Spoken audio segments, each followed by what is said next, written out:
Ross. Well, it was 1 week ago tonight that Sullivan saw their 11-game winning streak come to an end. The Golden Arrows finished as runners-up in this year's Pizza Hut Classic. Of course, they lost to Terre Haute North in the championship game. Sullivan back in action tonight for the first time since that loss. The Golden Arrows at Bloomfield.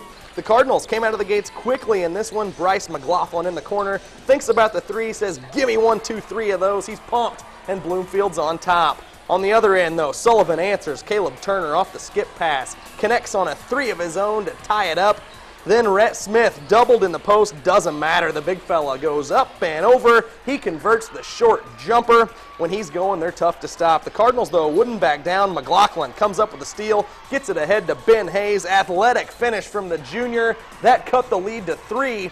You may not see Sullivan lose twice in a row this year. Not tonight, anyway, that's for sure. Smith with the block. James Lisman going the other way with it. He'll take the elbow jumper, use every bit of the rim. It falls, and the Arrows pick up a nice road win, 68-62 over Bloomfield tonight.